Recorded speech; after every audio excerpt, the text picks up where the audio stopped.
თანაბარ რაოდენობას სამ გუნდებს შორის აწვდის ჭეტიანი მეორე სართულზე ბრძოლა ბურთისთვის დარტყმა და ურთულესი ბურთი მოიგერია ლუკა კუდალაძემ ამ ეპიზოდში კარის არ მოხვდა რომელიმე მოთამაშეს ბურთი სავარაუდოდ ეს არის ახლა გასარკვევი ძალიან კარგად ითამაშა ამ ეპიზოდში ინიგო მარტინი ძალიან კარგ შანსს იღებენ ისევ სტანდარტულიდან ამჯერად საპირისპირო მარცხენა ფლანგიდან სრულდება ეს ჯარიმა აქაც ლუკა კუდალაძე თამაშობს ძალიან კარგად კარგად თამაშობენ სტუმრები მე ისე მას მიძლებს ეძლევათ შანსი და შეიძლება აქ გაიხსნა სანგარიში დარტყმა შედგა მაგრამ არ გამოვიდა ეს დარტყმა ზუსტი და თითქოს არც ეს მომენტი იყო ისეთი რომ რაღაც განსაკუთრებული შანსი ეს კი წინა ეპიზოდია როდესაც ესპანელი 26 წლის შემტევი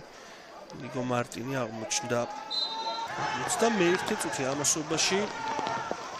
საინტერესოა რამდენი დაემატება პილოტაიმს რადგან ამის საბაბი ნამდვილად არსებობს და თელავინებს აქვს შანსი დარტყმა და გადარჩა გარეჯი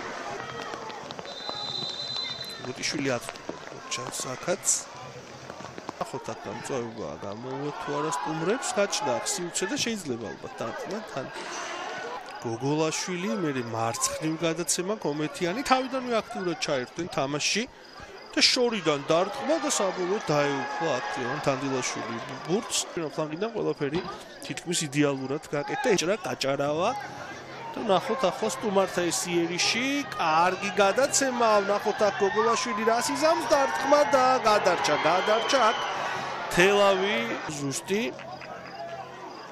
ძალიან ჭკვიანური და ზუსტი გამოზომული პასი იყო მე ბრძოლაში პოზიციურ ბრძოლაში მოუწია ნახოთ და საჯარიმოს გაჩნდა სივრცე და ნახოთ დასაწყო პოზიციაზე გავლენ თუ არა მასპინძლები და სწორედ დევდარიანმა დაარტყა ის ყველაფერი მან წარმატებულად მოახერხა გაითამაშა ეს ხალხოსთან ბურთი კიდევ დასჭირდა დამატებითი ზრმოზრაობები დასაწყო პოზიციაზე გასასვლელად